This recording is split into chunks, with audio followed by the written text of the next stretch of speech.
Welcome to Tales from the Bridge. This is episode 88, and Dennis E. Taylor's on the show today. Kevin, James, and Sam sit down with Dennis and have a great conversation about the Bobiverse books and other books of Dennis's. We did do an episode about We Are Legion, the first in the Bobiverse books, a year ago, so if you're interested in that one, go back and check it out. We're super happy to have Dennis on the show today. We hope you enjoy this one. Well, let's make our way over to the bridge. All right, we're very happy to have Dennis E. Taylor here with us tonight.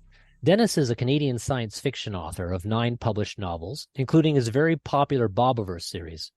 Dennis's latest book, called Earthside, is part of the Quantum Earth series, which explores the post-apocalyptic adventures of a group of college students gallivanting through dimensions. Also, the 5th Bobiverse book is currently being narrated for Audible and should be coming out soon. I don't know about you all, but I'm really looking forward to hearing more about that. So, Dennis, thanks for being here, and welcome to the show.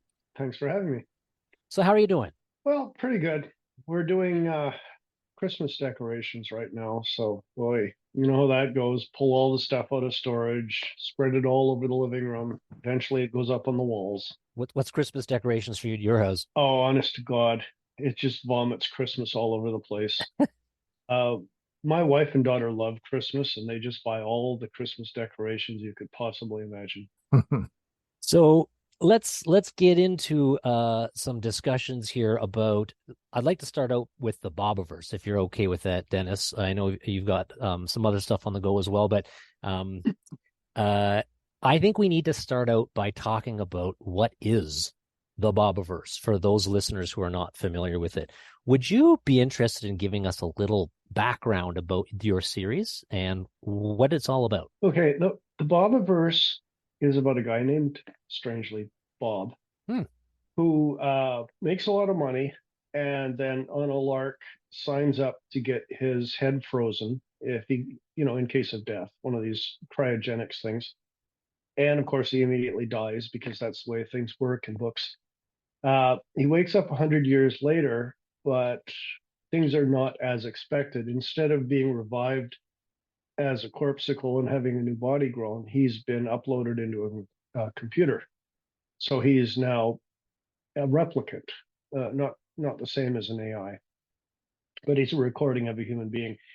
He's going to be used, or him or one of the other applicants are going to be used as the intelligence, the controlling intelligence for von Neumann probes to be sent out into the universe to look for habitable planets. The twist is that the United States is now a theocracy, and quite a stringent one. So that just complicates things for him. Anyway, this is like the first third of the book. Once he gets out into space, that's when things really start to happen. Because as a von Neumann probe, he can make copies of himself. And his copies are not quite Bob. They're almost Bob. But there's what we call replicative drift in the series. So as the generations go on, Bob's become less Bob and more somebody else. Excuse me. By book 4, things really get weird. But it's a tech nerd's dream in terms of storyline, because Bob is a nerd and he's been given the chance to go out into space and explore. He's an introvert, so he's given the chance to be on his own. It appeals to a lot of science fiction fans, I think, just for those reasons. Well, we actually reviewed We Are Legion, We Are Bob on this show earlier in the year, and we said those exact same words. This is a tech nerd's dream, or something very similar to that. For me anyway, and I think for Sam as well, the two of us really enjoyed this book, and it was for all sorts of reasons. My background is computer science. I know yours is too, Dennis. And I don't think you have to have that background to really enjoy it, but for me, I really did. And just talk more about this von Neumann machine. Talk about that. Why is that such a relevant part of the book? Well, John von Neumann, I think he was back in the 50s or something like that, proposed a device that would fly out into space, find local resources, make copies of itself, and then send those copies out. So it's an exponential search pattern where you're doubling your numbers and going out, and then doubling your numbers and going out, and doubling your numbers and going out. The calculation was you should be able to explore the entire galaxy in less than 1,000,000 years or something like that. The problem with von Neumann probes has always been the controlling intelligence, because artificial intelligence has turned out to be one of the hardest problems that we've had to solve in the IT field or in the cybernetics field. So in my story, they get around the whole thing by just using a human mind. And that, I think, is actually a really interesting concept, because when we think about AI or, general intelligence, we're usually always thinking about humans. And we think, as long as they're as good as us or better, then we have reached general intelligence, which is probably pretty too human focused. But if we actually are looking for a human-like AI, this is I think makes the most sense, right? For getting to the point of intelligence and superintelligence and conscious AI. Yeah, and the other problem with AGIs is you create an AI and you hope that it's going to act in a reasonable manner. Perverse instantiations is what I was looking for. But basically, where an AI will do something that it thinks is logical, but will just horrify the people who created it. So if you use a human brain, or a human mind, you can be reasonably certain that it's going to act like a human being, and that when you say make people happy, it's going to try to make people happy, not paralyze their faces in permanent grins, which is the usual example given for perverse instantiations, right? Or wireheading people and forcing them to be permanently happy. So yeah, using a human being's mind, assuming that you have the technology to record it and play it with good fidelity, probably is the best solution. Do we not, though, perhaps like when in uploading a human mind, encounter all the mental health issues that we encounter regularly with a human mind? Does sanity become an issue in that sort of thing, and how do you mitigate against that? Well, in the case of the book, they had 5 or 6 candidates that they were evaluating for the position of von Neumann probe. And there was an additional problem in that people tended to go insane when placed in this position to begin with. I mean, it is, you have to admit, a little bit of an unusual position to be in. So, yeah, they had a number of candidates, and whoever was sane at the end of it was destined to be the probe. And another thing is, if you're doing whole brain upload is, I think it was Nick Bostrom who talked about different types of superintelligence. And he said one of them was a quality superintelligence, where you can improve upon human cognition by deleting the bad stuff, right? So if we could do whole brain upload, maybe we could delete some of the old brainstem lizard brain stuff, and maybe we can improve our cognitive abilities, like be a bit more prefrontal cortex, Maybe, but I wouldn't have a lot of confidence in doing that. The human mind is a product of millions of years of evolution, if not billions, depending on how you quantify it. It's a mess. It's a rat's nest of contingent connections and evolved solutions to problems and stuff like that. I would imagine that if you try to pull one thing out of that mind, it's just going to pull a whole bunch of threads with it, and probably end up unraveling the whole thing. I agree. As far as Bostrom's concerned, if you were going to do that, you'd be better off to just write an AI from the ground up with only the parts that you want. From Bostrom's book, a replicant, a human copy, is a speed superintelligence, but not a quality superintelligence, because Bob is faster than a human being, but he's still basically a person. Right. And a parallel superintelligence, right? Because because he's got so many versions of himself, he can send computational tasks to different versions of himself.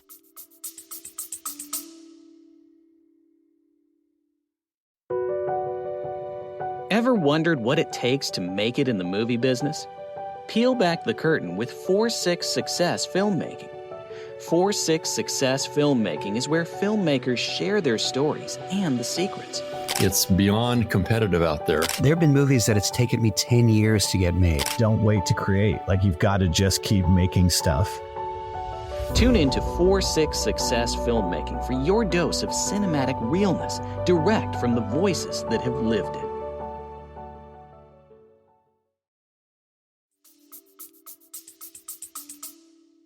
He could, but that would be like a working group. Really, they don't. The Bobs don't communicate in any special way that human beings can't. They still have to talk to each other or send each other texts or whatever, although they do it a lot faster. So, what can you tell us about Not Till We Are Lost, the 5th book in the Bobiverse series? Not a lot. Okay. Mostly because Audible doesn't want me to. Oh. But it's. I think the recording's finished. I think Ray's done. I'm hoping it'll be out January or February. Oh.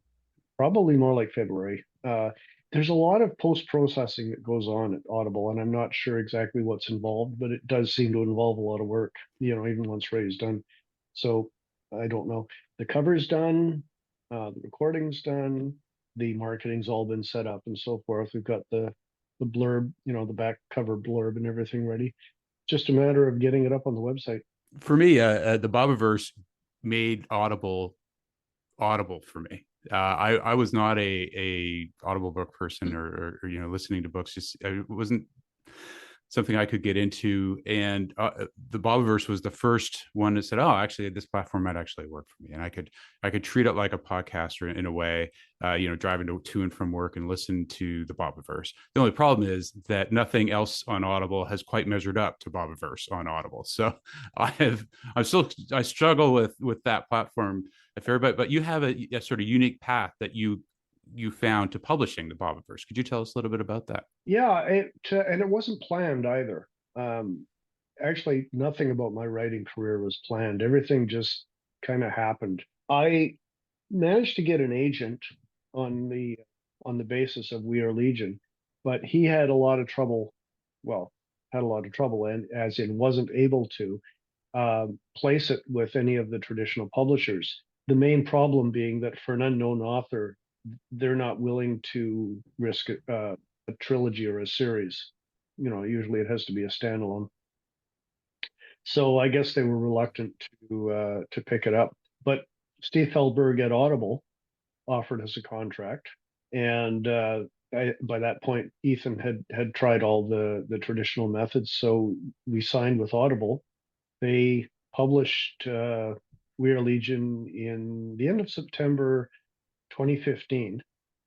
And I distinctly remember Ethan saying to me, if you can sell 1,500 to 2,000 units, you can consider it a success. And we did that in the first 10 days. And it ended up being Audible's science fiction book of the year just because it took off so quickly. It was a total surprise to everybody. And after that, it was like a snowball running downhill. I just kept writing more, the second and third book, and they took off when they hit. I think, and it's perfectly cast. Like, I felt like you were reading the book to me in a way. Like and who's our reader on Bobiverse? Ray Porter. And he's a prolific narrator, right? I think he's done over 400 books on Audible and many science fiction. Yeah, he's a Shakespearean actor. He's a TV and movie actor. He's a voice actor. He's the voice of Darkseid in the Legion of Superheroes or movies, right? The Zack Snyder version, I should say, because the other one didn't have Darkseid in it. But he does a lot of Audible recording, and he is really good. He does voices for each character in the book, which a lot of other narrators don't really do. And he has fun with it. He does. He also did Project Hail Mary and The Martian. And I thought that he did an excellent job on those as well. Really brought those characters to life in those books as well, among others, right? He's done so many. I don't think he did The Martian. Oh, he did not He do The did, Martian. Okay. no, he did Project Hail Mary, absolutely, Oh, because okay. a lot of my fans were complaining that they were listening to Project Hail Mary and hearing Bob, which was throwing them off. But no, who originally did uh, Martian? It was another major narrator at Audible. Oh, Bray. Okay. Yeah, Okay. Yep. Bray did it originally, but then they couldn't come to an agreement with him on the renewal, so they had to re-record it. Oh. And I think Will Wheaton did the re-recording. Oh, okay. Okay. I heard you were thinking about Will for these books originally. Is that true? Yeah. A part of it, of course, was he was the only narrator I knew, Oh. but I also knew him, like I'd heard of him for obvious reasons. And I think, wow, well, of course he did Ready Player One, and I loved that book on Audible. So yeah, let's get Will Wheaton to do it.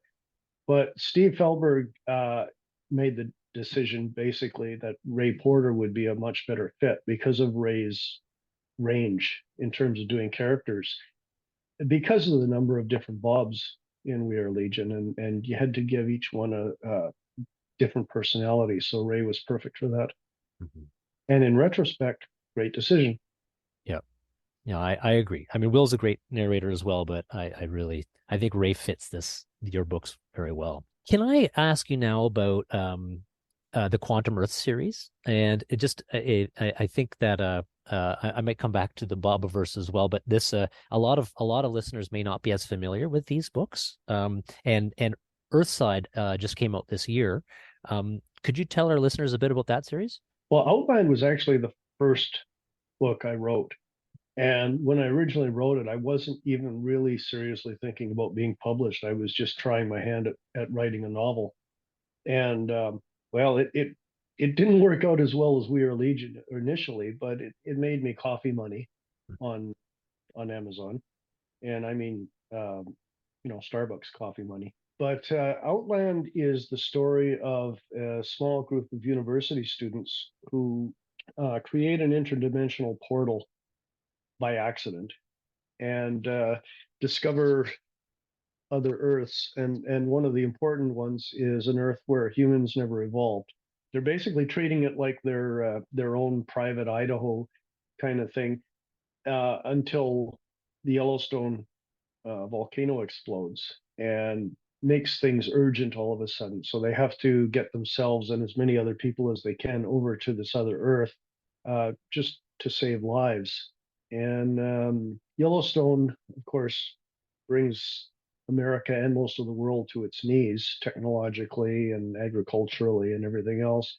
So they're forced to try and survive in Outland, which is the alternate Earth with no human beings. It's basically a Pliocene environment, giant sloths and cave bears and saber-toothed tigers and all that stuff.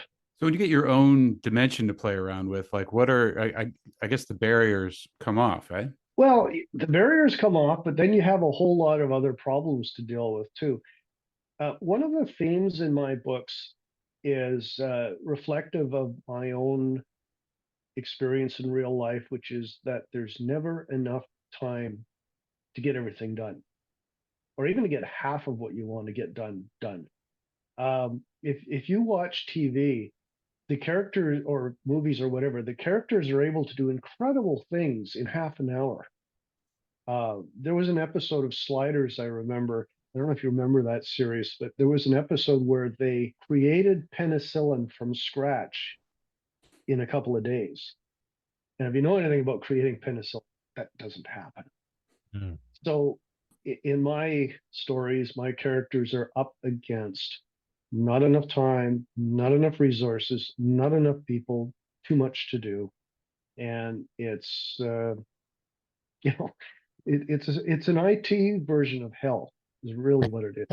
And just so our listeners know, Dennis is in front of a background of, as far as I can tell, the fiery pits of hell with demons coming out behind you. So it's Tortured Souls. It's Tortured Souls. Okay, all right. Sorry, our listeners can't see it. It is pretty disturbing, actually. You want to tell us about that background? That's my software team. Oh, Great. They didn't make their deadline yet. Well, it fits nicely into my next question, which is another theme that's between your two universes is it's a post-apocalyptic worlds, I think, right? And I think that feeds into it's a bit of a narrative tool maybe that you can use to reset everything. So like an opportunity to figure out how to rebuild penicillin or bootstrap your von Neumann machine from nothing. Like, did you do that intentionally? I'm not particularly wedded to post-apocalyptic stories as such, but they were a couple of interesting premises that I thought would be worth exploring. By no means are all my stories post-apocalyptic. Singularity Trap is not. Okay. Roadkill is not. The one I'm working on right now is not.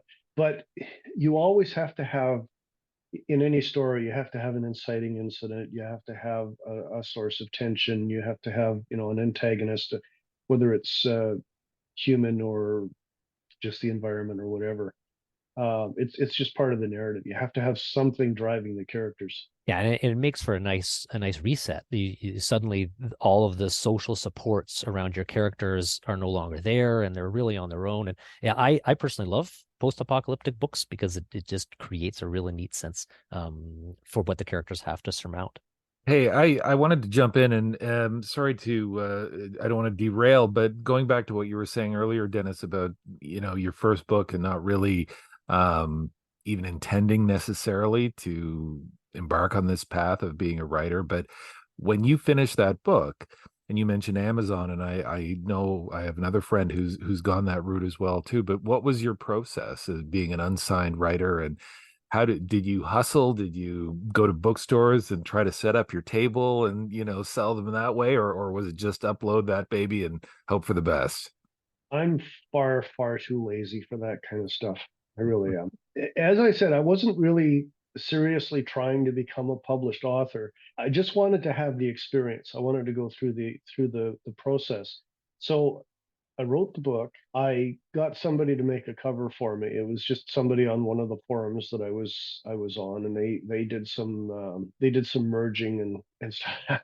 Might even have been some plagiarized images in there. I don't know, but I think I paid them $100 or something, and then I uploaded it to Amazon for free. I actually started to get some sales.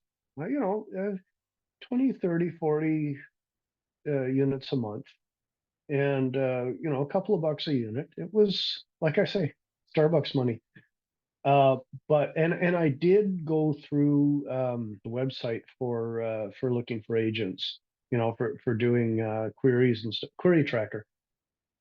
But I got no bites on the first one, and I think I did 50 or 60 agents, and then, oh well.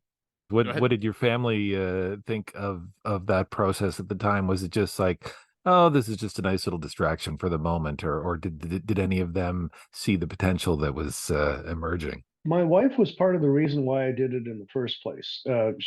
I was complaining about a book that I was reading that was really terrible, and she dared me to try to do one myself, and that got the ball rolling. But nobody at any point realized that it was ever going to get anywhere. When I did the second book, we had the Audible contract, and we knew it was going to be coming out September 20th, 2015 and stuff.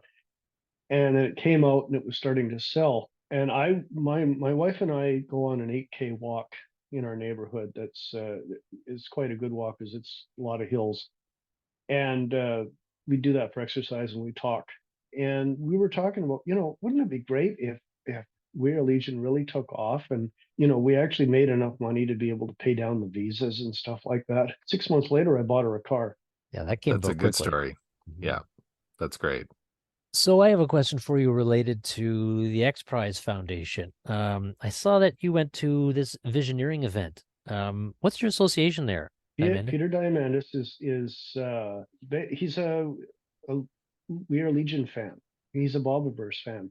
So part of his thing was he put together a science fiction authors advisory council as part of the Visioneering platform. And I guess the idea was to just have us come up with wacky new ideas for X Prizes. Anyway, he invited me there in 2018, and I went and had a lot of fun, and invited me again in 2023, and again went, had a lot of fun. But I got to tell you, I really feel out of my depth when I'm there. There are some crazy, crazy smart, qualified, incredible people at those things. You know, if you ever want to feel intimidated, that's the place to go. Yeah, I have no doubt. Can you talk about any of the ideas that people came up with for prizes? Actually, let me just pull up the email from Chris here. Okay, so the ideas that we ran, and this is just for the space and exploration group. I mean, there's a medical group, and there's an environmental group, and there's, you know, several other groups, each working on their own ideas. But Sunshades in Space, Lunar Legos, which is finding a way to, you know, make construction materials on the moon. Metal Near Earth Object Visit and Demo, that was mine. Ground-based fusion rocket demo, Conservation by Constellation, which that was a complicated one. Shields Up, which is space shields, point-to-point transport using space. It's essentially ballistic transportation, Earth point to Earth point. A Million Minds in Space, which was the idea of turning space into a kind of a video game, an interactive video game where you actually connect up with electronic and mechanical units in space and you're able to use them. It's a kind of it would intended to be a kind of way of bootstrapping interest. Surviving solar doomsday. I think that one's pretty obvious. Yeah, autonomous greenhouses, which actually turned out to be a project that was discussed at COP28 just a couple of weeks ago. So there's obviously some parallel thinking going on there. Hibernating humans and space solar power, which is basically beamed power from space. Right. And like I said, that was just our group. So we started out coming up with all these ideas. Then we had to cut them down to 10. Then we had to cut them down to 4. And then they had to be cut down to the top couple for the final round.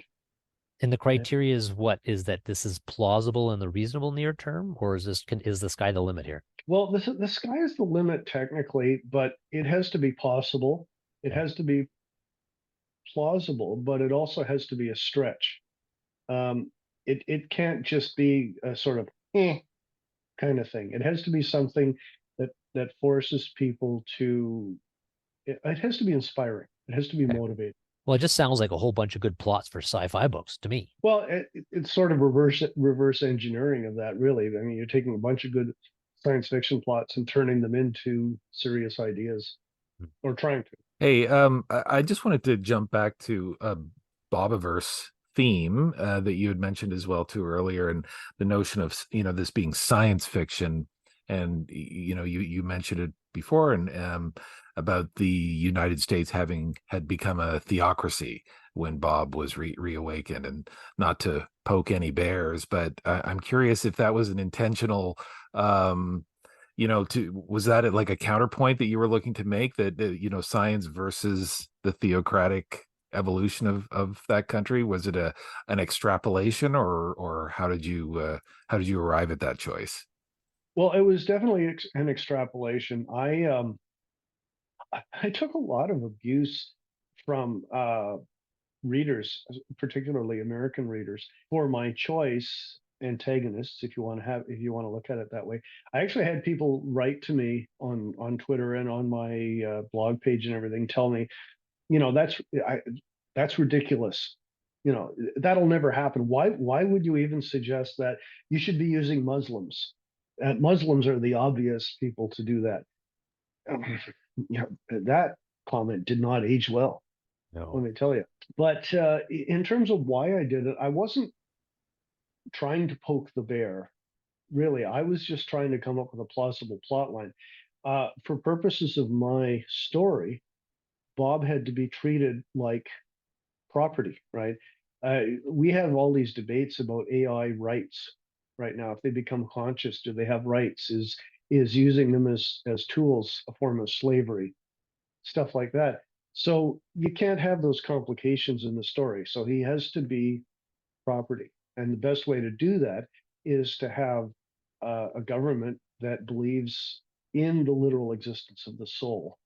So no soul, no rights. Yeah, it just a lot of what ended up in We Are Legion just evolved in the process of trying to come up with a consistent storyline and avoid massive logic holes. Well, that issue of, do you have a soul? I mean, it's incongruent with whole brain uploads, or it flies in the face of, or something like that. There's actually a really interesting short story by an author, Quantum, QNTM. I don't know if you've ever heard of him, but he does things very differently. He'll publish early, and he'll get comments from his readers, and then he'll revise, and and maybe this is common, but I haven't seen it a lot. But he did this. Well, Andy Weir did it.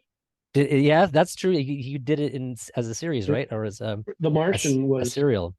Yeah, and he was very successful with that too. But this gentleman, Quantum, I don't even know his real name.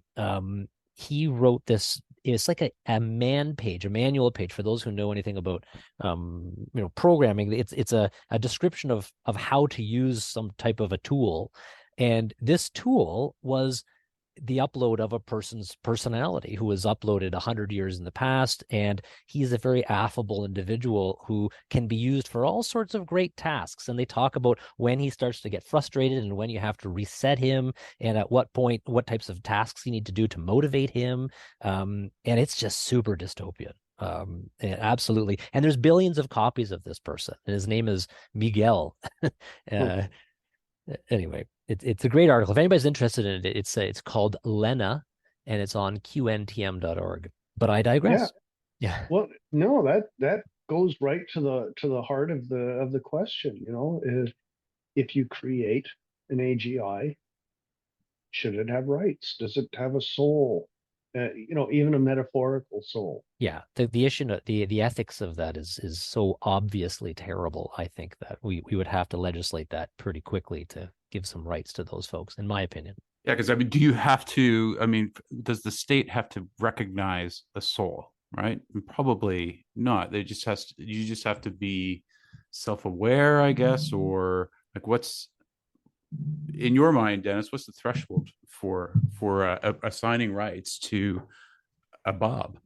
Bob actually does have a whole soliloquy about this early on in We Are Legion, and I thought a lot about it before I wrote that part, and I think the biggest difference between a chat GPT or some other kind of tool that is just software and an actual conscious intelligence is an internal monologue.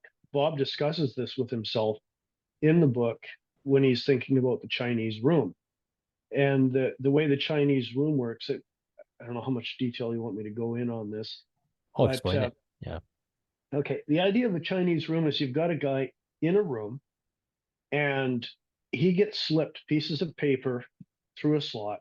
He looks at the piece of paper, he matches it up with, a bunch of indexed cards in front of him, and then he chooses the appropriate one and slides it out through the slot. And they call it a Chinese room because he doesn't read Chinese, which makes it, it makes it perfect in that he has no idea what he's doing. He has no idea what information is being requested or what information is going out.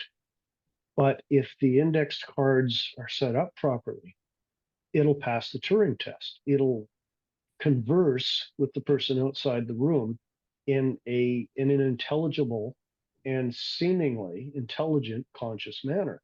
And yet there's no intelligence there. The guy in the room has no idea what he's doing.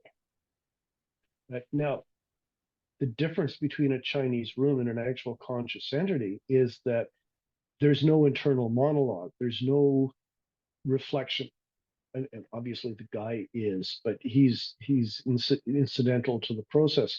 When no questions are being asked, nothing's going on. It's a completely reactive system. If a chat GPT type system becomes conscious, it will have an internal monologue of some kind. It will be introspective. It'll think. It'll get bored. If you just leave it sitting there, it'll start to do stuff. It'll look around. It'll start to play with things. And I think that's the test. One of the tests that I do in one of my books is the inventor of utility robots places 10 of them in a room with TVs going. And every day he walks in with a baseball bat and smashes one of the robots to smithereens. And the remaining robots just sit there and they don't act worried. They don't attempt self-preservation.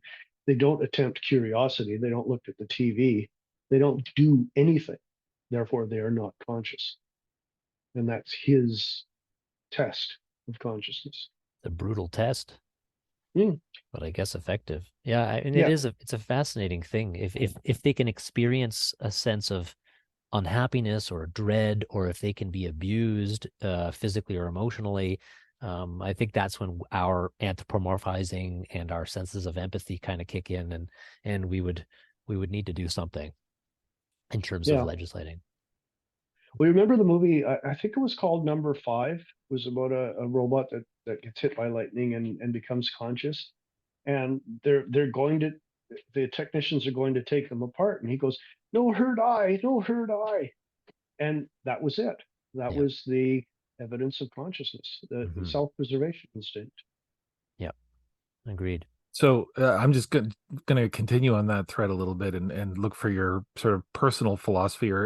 I'm not a computer programmer. I don't have computer knowledge beyond what we're doing right now. But Dennis, how do you feel? Do you think, looking forward, we're ever going to get to that point that these are questions we're legitimately going to have to grapple with, or is it just a bit of a thought experiment because we're on the sort of precipice and it looks like we could get there? Well, I definitely think it's going to happen, and I think it's going to happen fairly soon. And the reason I think it's going to happen is that IBM has just been working on something called a North Pole chip, which reverses the concepts around a computer. And I think that's what's necessary in order to make real AI happen. The way a computer works, you have a CPU that is active, that does all the work, and you have memory that's just passive, and it just sits there and it holds values until the CPU decides to do something with them. But the way brains work is exactly the opposite. Each memory location is active. It has processing power of its own. They're called cortical columns in some literature, and they actually have a fair bit of intelligence in each memory location. And in this scenario, the CPU becomes nothing more than an orchestra conductor. It sets the timing and it sort of points and says, "Okay, you start working," or "You start working." But it's the memory that's more active, and that's what IBM's North Pole chip does.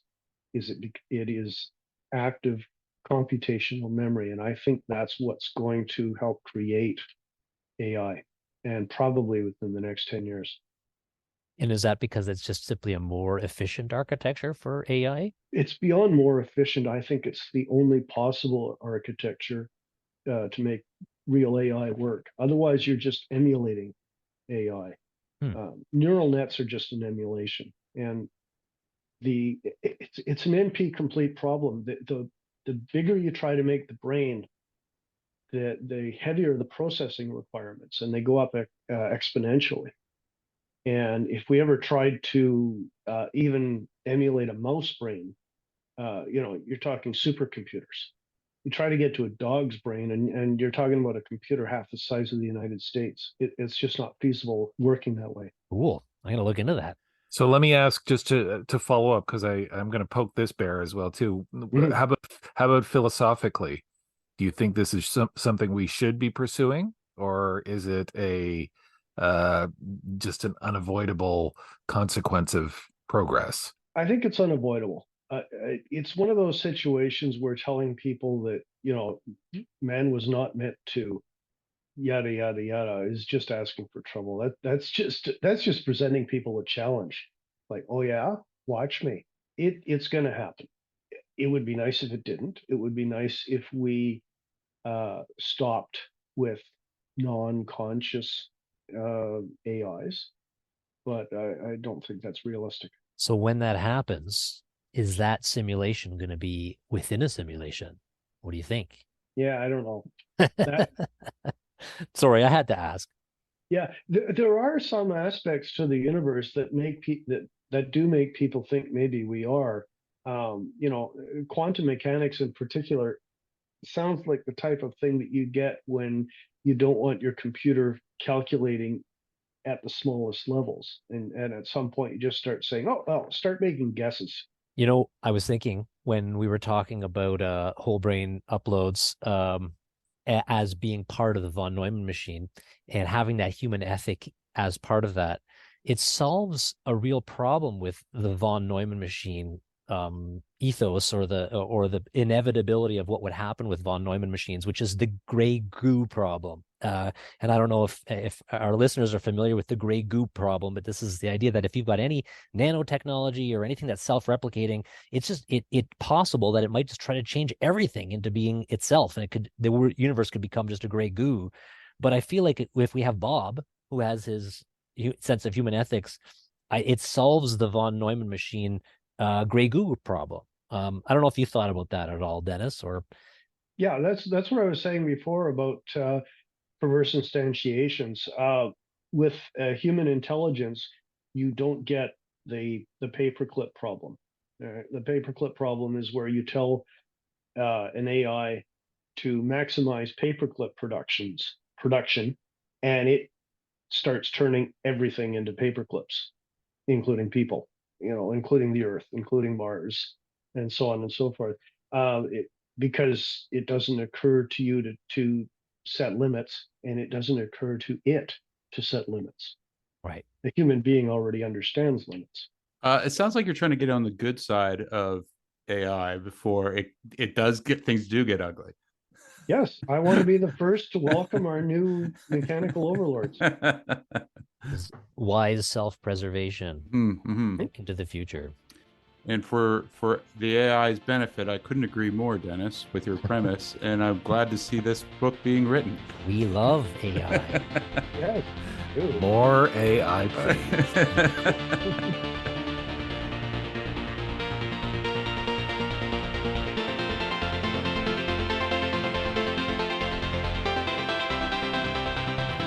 Thank you so much for joining us on The Bridge today. We really appreciate you. If you have not followed or left a review to let us know what you think of the show, please do so. We would love to hear from you, as always.